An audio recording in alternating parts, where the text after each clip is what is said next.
Hey guys, Silverstacker999 coming at you, aka Darren Clooney.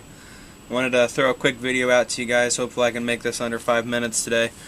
Talking a little bit about some junk coin.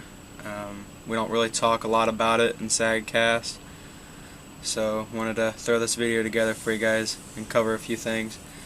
Now, for the new guys out there that don't really buy 90% silver, I want this to be a little educational. So for some of the veterans out here, you can fast forward it from here or just keep watching.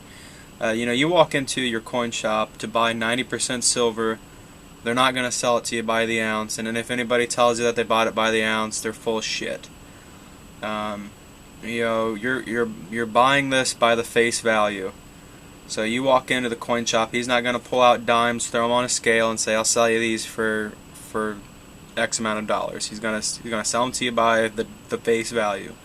So how that works is every dollar of 90% silver, whether it's a Morgan piece dollar, quarter, standing Liberty quarter, or Barber quarter, or Washington quarter, or dime, be it Mercury dime or Roosevelt dime, every dollar face value has 0.715 ounces of silver in it.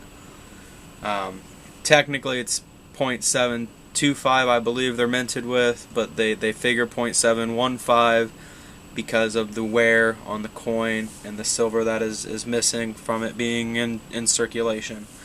So what they're going to do is they're going to take 0.715, multiply that by the silver spot price, and that's going to tell them the spot price of the silver inside these coins, okay? Now some of these are foreign, I'll explain those in a little bit. So then they're going to add a premium on top of that. So like right now, today, it's about 11.5 times face value for spot price, okay? So, a good price today is as close as you can get to that.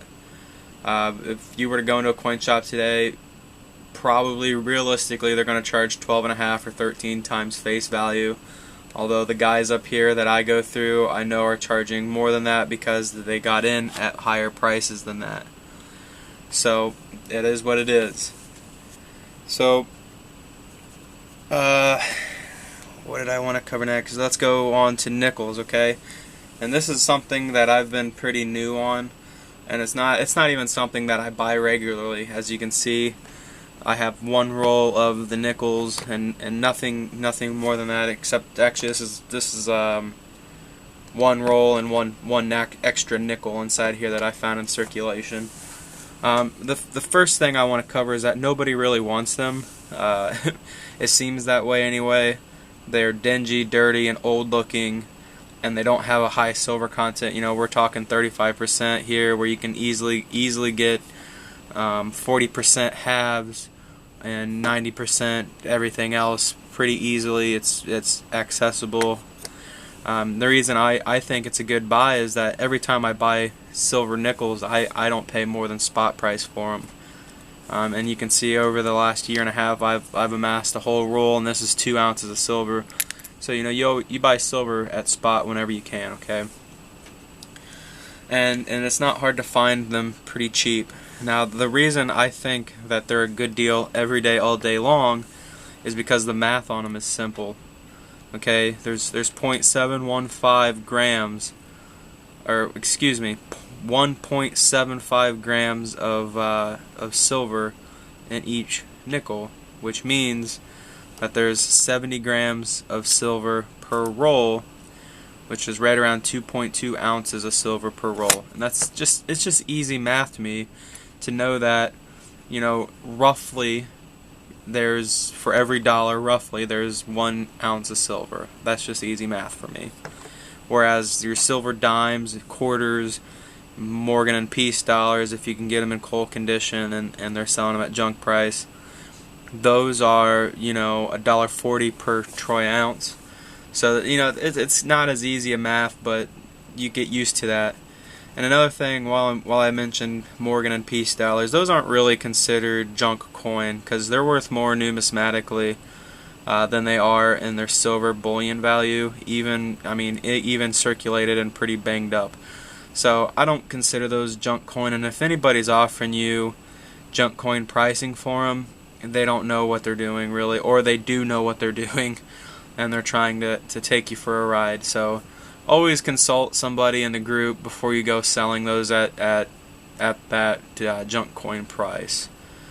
Now the next thing I want to cover, and I need to get moving here if I want to get the, well, I'm already past my 5 minutes. I'm looking like a 10-minute video now, but I need to get moving along. Another thing I wanted to cover is coinage minted for South America. I know there's a lot of countries that did it back in the early 1900s, where a lot of the coinage was minted here by the U.S. Mint for other countries, and a lot of the weights and purities of the silver coinage is basically the same, or it literally is the same. For example, I walked into my coin shop a couple months ago now, and was looking through a bucket of foreign junk coin, and he was charging at that time, and silver was right around $15.50 an ounce. I want to say, I'm thinking. He was charging $16 per troy ounce, no matter what purity it was. And in this bucket, he had everything from like 10% purity all the way up to sterling. Okay. But I found these coins, and what prompted me to buy them is the fact that they're minted on the back with the exact weight and purity on them, okay? So that to me was security.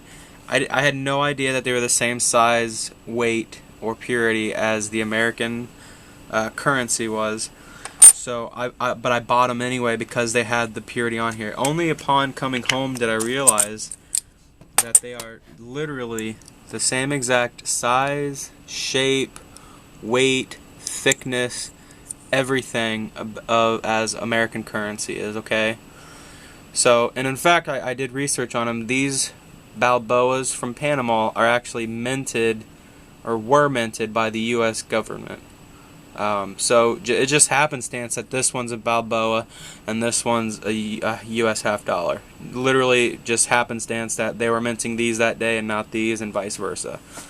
So that's definitely something y'all should check out when you go into your coin shop. Is, hey, do you have any foreign bulk junk silver? Say it like that. He might know what you're talking about, and he might not have it too. But I definitely look into that, because most of the silver, I don't want to say most, a lot of the foreign silver has the weight and purity minted on them, excuse me. So, and these Balboas, for example, you know, they have the quarters too. See, that's a quarter Balboa, same size, weight, shape, purity, everything as the American.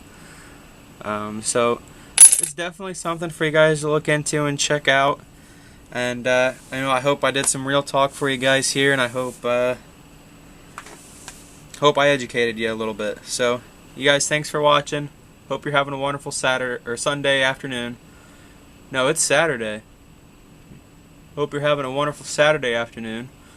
Happy Father's Day to all the dads out there, and don't forget to get your dad something nice. You guys have a good day. Take her easy now. Bye-bye.